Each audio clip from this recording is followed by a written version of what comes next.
भगवान वामन अवतार एक रहस्यमयी कथा। प्रारंभ सतयुग का अंत समीप था। दैत्यराज बलि का प्रभाव तीनों लोकों में फैल चुका था। उसकी तपस्या और पराक्रम से सभी देवता भयभीत थे। इंद्र का सिंहासन डगमगा रहा था। देवगण श्रीहरि विष्णु के पास गए और सहायता की याचना की।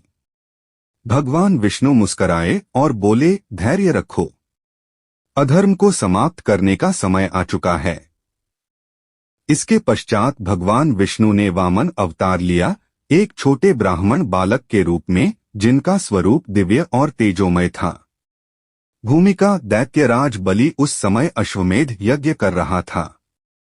संकल्प के अनुसार जो भी याचक उससे कुछ मांगता वह मना नहीं कर सकता था।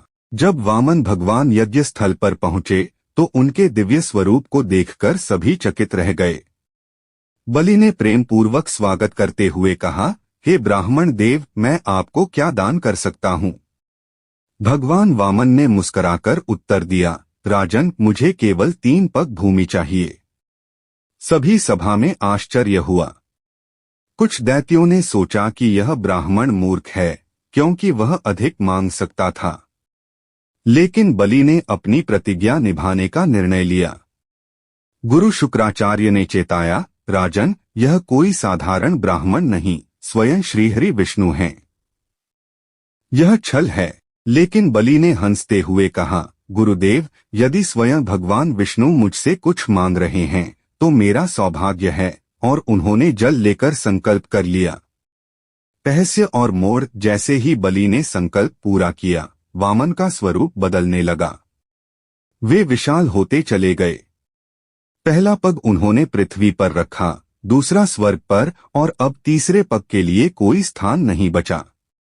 बलि ने शीश झुका दिया और कहा, प्रभु, मेरा सिर ही तीसरा स्थान है। भगवान वामन ने प्रसन्न होकर उसे रसातल लोक का स्वामी बना दिया। लेकिन तभी कुछ अप्रत्याशित हुआ। जैसे ही भगवान वामन तीसरा पग रखने वाले थे, अचानक आकाश में एक रहस्यमय आवाज गूंज उठी, ठहरो वामन, यह न्याय नहीं है। सभा में सन्नाटा छा गया। सभी ने देखा कि एक तेजस्वी साधु वहां प्रकट हुआ।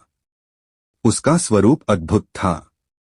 उसने कहा, हे नारायण, आपने असुरों को अधर्मी बताया, परंतु बलि ने तो धर्म निभाया।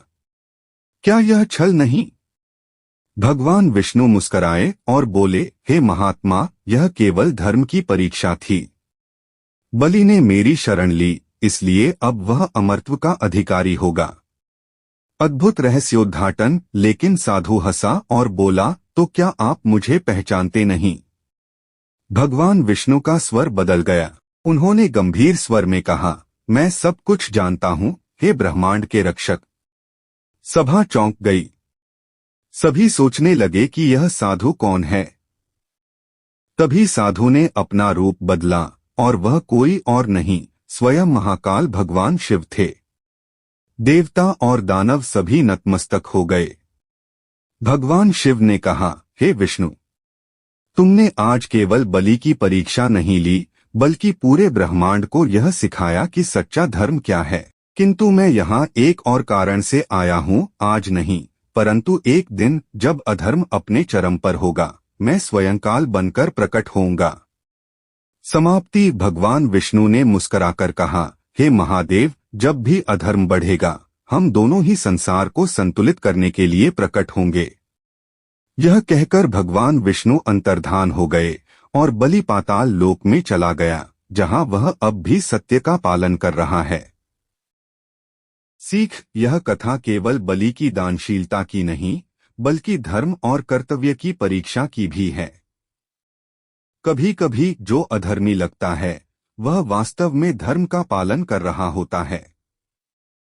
और जो धर्म का रक्षक है, वह भी अपने मार्ग को सुनिश्चित करने के लिए परीक्षा लेता है। और सबसे बड़ा रहस्य, महादेव का वह वचन कि वे पुनः प्रकट होंगे जब अधर्म अपने चरम पर होगा। क्या यह संकेत था भविष्य के किसी और अवतार का? क्या महाकाल स्वयं किसी युग में संहार करने आएंगे? शायद